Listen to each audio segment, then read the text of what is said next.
Siguro nga. Nagkita na tayo. Oh, yes. Nagkita na tayo sa isang party. Hindi nga lang tayo nagkausap ng matagal. You are Mr. Jimmy Roman. Ah, oo. Ikaw? Christine Delgado. Eh, di tuloy natin ang pag-uusap ngayon. Okay ka ba? Mamaya na lang. Pag-alis ng mga kasama ko.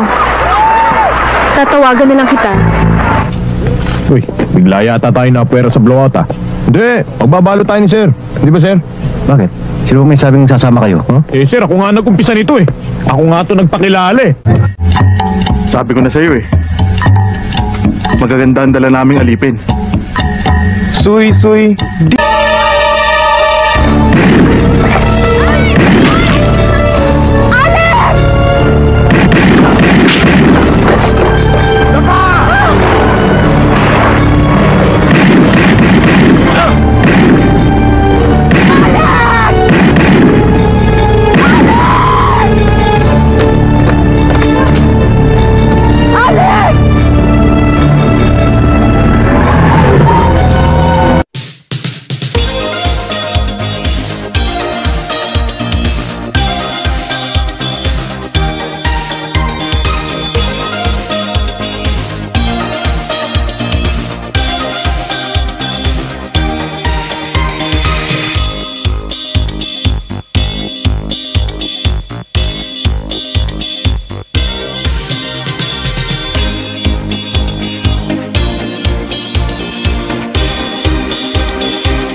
Isang paalala.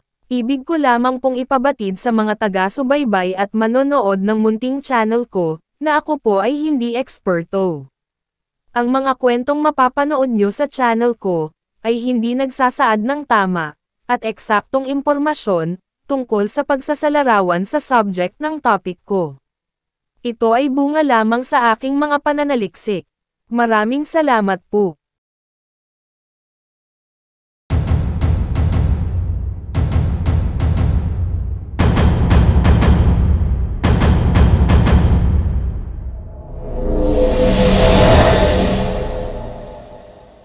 Si Francisco C. Lapid, na mas nakilala sa kanyang screen name bilang, si Frank Lapid, ay isang Pilipinong aktor, stuntman, production manager, at kung minsan ay producer.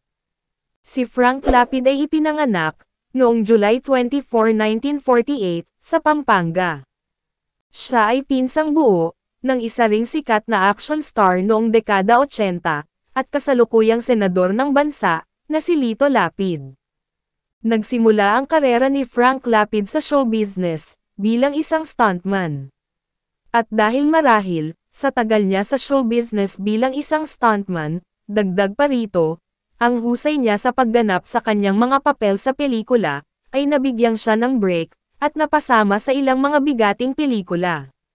Madalas din siyang nabibigyan ng ilang linya sa pelikula, dahil sa kahusayan niya sa pagganap niya sa kanyang mga papel, lalong-lalo na, sa mga kontrabida roles. Bukod sa pagiging character actor, ay minsan, nagiging production manager at producer din siya, sa ilang mga pelikula. At dahil din, sa experience niya bilang isang stuntman, at kaalaman sa martial arts, minsan, ay nagiging fight instructor din siya, sa ilang mga pelikula. Si Frank Lapid, ay unang lumabas sa pelikula, noong 1973, sa pelikulang, Hill 91, na pinagbibidahan, ni Vic Vargas. Ilan pa nga, sa mga dekalibreng pelikulang, kanyang kinabibilangan, ay ang mga sumusunod.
Si Frank Lapid ay nakagawa ng higit sa 50 pelikula sa loob ng higit 30 dekada niya sa industriya ng show business. At dahil marahil sa kanyang pagiging low profile lamang, ay hindi na nalaman ng publiko, at hindi na rin marahil na isa publiko, ang kanyang pagpanaw. Si Frank Lapid ay pumanaw noong November 11, 2004, sa kanyang tahanan, sa isang bayan sa Pampanga.